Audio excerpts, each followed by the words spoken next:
Mesdames, Messieurs, chers amis, merci de votre présence nombreuse cet après-midi pour ce premier hommage à la mémoire de Henri Boncoeur à la médiathèque.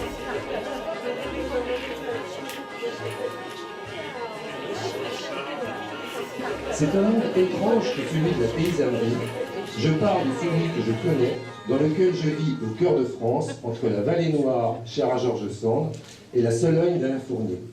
Cet extrait de son ouvrage « François ou ceux de la terre » situe bien son œuvre au cœur de notre Berry, à la fois si étrange et si fascinant.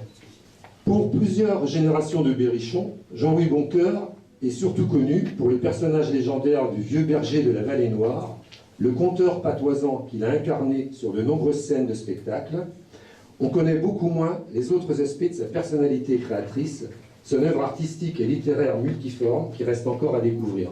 Moi, j'ai été stupéfait du premier petit tour que je viens de faire, de la qualité à la fois en peinture, à la fois en dessin, en gravure. C'est un homme qui avait vraiment énormément de qualité artistique. Je suis venu au monde les pieds au devant. Autant penser. Frein pour le reste. En place de cervelle, un peu de vent. Une tête d'épingle, une paire de fesses, ça fait que la moitié d'un chrétien. Mon Dieu Seigneur, il sera bordingue, puis allez ma mère, la pauvre bougresse. Voyez bien qu'il n'est pas fini. Ils l'appelleront le dordeux de cheville. Dordeux de cheville. C'est ma sornette. Ça me chausse telle comme une paire de gants. Je sors de cheville et puis je suis bête. Me voilà baptisé pour l'OTAN. Ah, puis je suis connu comme le loup blanc. Il y a eu des rois dans l'histoire, des phénomènes sur toutes les foires. Il y a notre président à Paris, chez nous autres, il y a le dordeux de cheville. Le dordeux de cheville. J'aime la bournille et la poussière. Je m'en vais, fouinant sur l'accotement, 4 pas en arrière et 3 devant.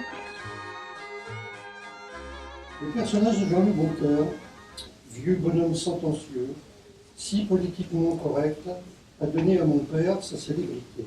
Au one-match show, je préfère le temps où Édouard Lévesque entraînait un rassemblement hétérogène de fonctionnaires, d'enseignants, de commerçants, d'artisans de la Châtre. Le flux de l'Exode a déposé de nouveaux artistes. Édouard Lévesque prend alors son plaisir à mettre en œuvre des spectacles nomades de sa bande multicolore et déjantée, digne de l'imagination de Kusturica. À l'entracte du spectacle, Édouard Lévesque assure la liaison entre la partie Paris et la partie Berry, par une prestation à multiples visages. Comique troupier, fantaisiste marseillais ou parisien, un berrichon, diseur des écrits de Martel ou de Nigon, avant de se prendre au jeu d'écrire ses propres textes et de les jouer. Ainsi naquit Jean-Louis Boncoeur, que je cite: « Après le théâtre d'équipe, j'ai cherché à recréer ce qui me manquait en m'inventant des personnages multiples. Je ne soliloque pas, mais je dialogue avec des personnages qui sont tout de même moi, et je leur donne la réplique. »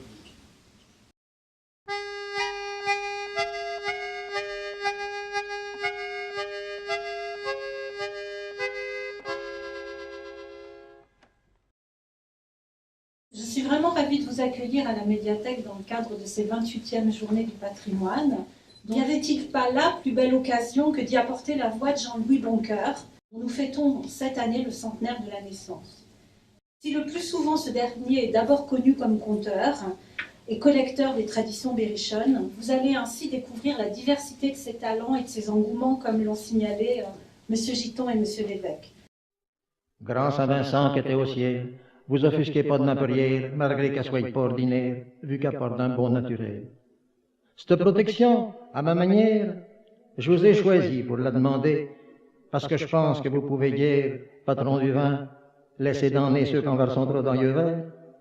Et puis j'ai pensé en même temps que ça peut bien se faire, ça m'imagine, puisqu'on fait pour le mal dedans une prière à Sainte-Apolline, brûler des cierges à Saint-Aignan pour guérir du tournis des chiots, Saint-Laurent protège bien du feu, le bon Saint-Loup ceux-là qui sont peureux, Saint-Claude ceux-là qui l'ont boiteux, Saint-Firmin ceux-là qui ont la fièvre, Saint-Hubert ceux-là qui chassent son lièvre.